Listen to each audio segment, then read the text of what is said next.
Attending this presentation, you are open to the truth as it can be known, following in new ideas and actions, making for a better way of life. I'm James Coleman, Inner Peace Arts Unscripted, writer, speaker, coach on personal development, spirituality, and social change.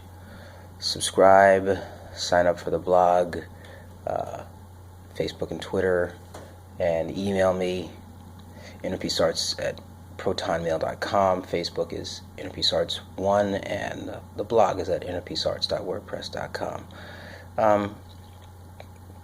Today I'm going to talk about sex. And so there's going to be some big caveats here. One, I am not attempting to correct any traditions. I'm not attempting to tell anyone what to do. And nor am I in any way implying, I don't want to say implying anything, because I am implying something, and I do have an agenda. But it is just to talk about it. It's a very difficult subject in the sense that there are emotional connections that are deep, there are traditions that are deep, there are perspectives and control mechanisms that are deep.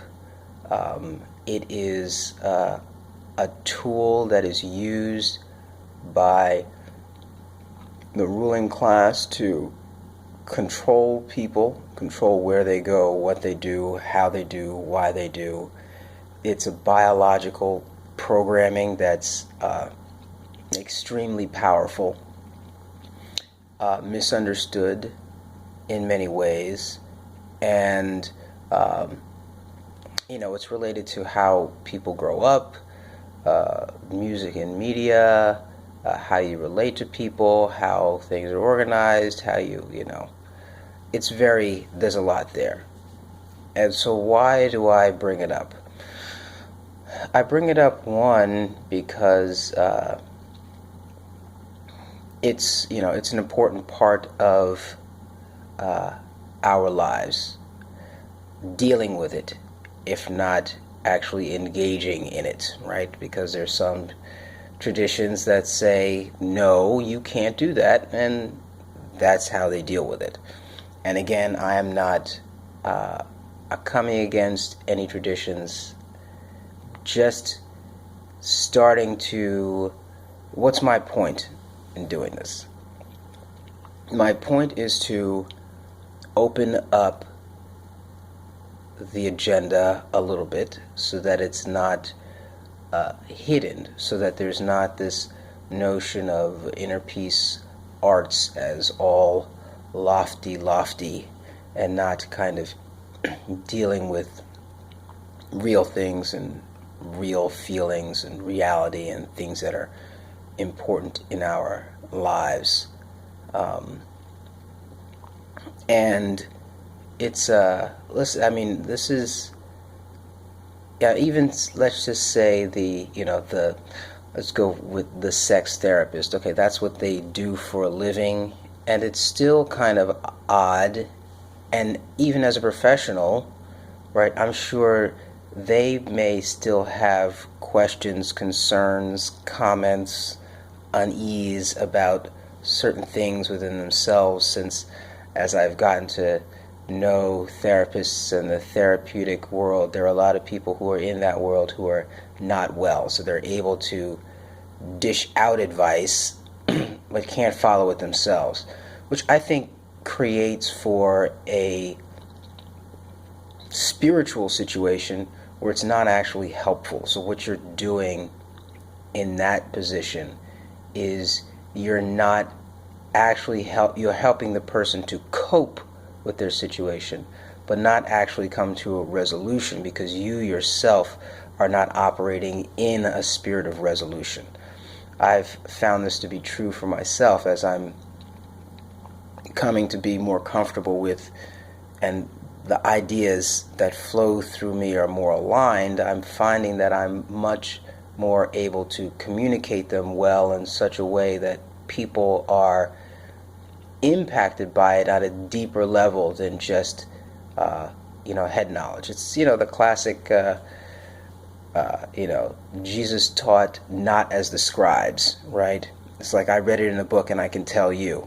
No, if you've got it down on the inside and it's aligned, there's something different about it when you present it and when you share it that the other person is able to pick up. Why? Because I think we influence mostly by energy. We influence by energy than by words. The energy, imagination, which leads to control, and the words are a primary medium for that energy and imagination. But to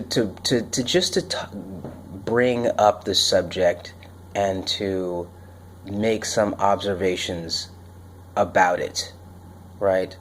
First of all, from a preference perspective, it's like going to a restaurant, right? So, how many ways can you cook a hamburger? Lots of ways. But what if you don't like hamburger? Well, then you can go to steak. You can have a veggie burger. I mean, it's endless. And then you have the styles, right? For every culture, there's a different style of ways to prepare it. And what are your local ingredients? And blah, blah, blah, blah, blah. So there's that aspect of the limitless possibility that comes with sex. Then there's also, and I think one of the main reasons why it is regulated is because of the cost of its results, which are kids, and it's related to kids. Listen, I know the studies that we have sex after we're able to reproduce. So what's the point? I'm not going there. I'm just saying that in the prime years, it is related to kids, and kids are no joke. And that's why, that's the justification for sex being no joke. Protection, no protection. Listen, kids come and they are a totally different planet, and in some ways have nothing to do with what makes the kids. Right. I'm moving. I'm not even mentioning. I'm going to mention it, but I'm not going to mention it. The whole preference thing. I'm putting that in the restaurant model, so I'm not even dealing with that. But I'm just bringing it up so that there's a recognition of it in this, presentation, this point of view, this perspective, that it's a difficult one to nail down, and that for any tradition that's growing, it may or may not have to rethink its way of dealing with it. And certainly as a free agent, it brings in a lot of difficulties, right? Because one of the difficulties of being a free agent is basically you as a person are your own universe, right? And you're dropped into it. Like, what do you do with a universe? You can't just have nothing and get something done. So there have to be some prescriptions, some things that are given to you about it, about your world, so we're talking about sex, that give you a place of health to grow in it. And I would say that some have that growing up, some don't. The ones that don't are really, well, let's just use the term in English, are really screwed. And where does that come from, right? And the ones that are healthy about it, they do okay. But, the ones that aren't, there's lots of issues, and then those issues get propagated. And then I don't want to get into what the issues are, but I just want to kind of open up the conversation to a recognition. That's all I want to do. And I know it seems like I didn't say anything, but I think I did.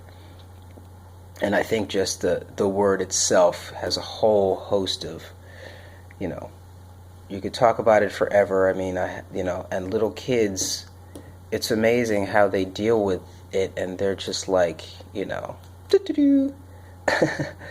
And as until you're like, so that's it. That's all I wanted to share on, and I just wanted to touch on it, say that it's out there, say that it's in the mind, in the brain, in the perspective, and maybe that's something we deal with in smaller, more private sessions instead of out here in the Yevarechecha Adonai ve'yishmerecha, Ya'er Adonai panav elecha v'yichuneka, Yisa Adonai panav elecha ve'yasem lecha shalom, shalom. Thanks be to stream, in stream, by stream.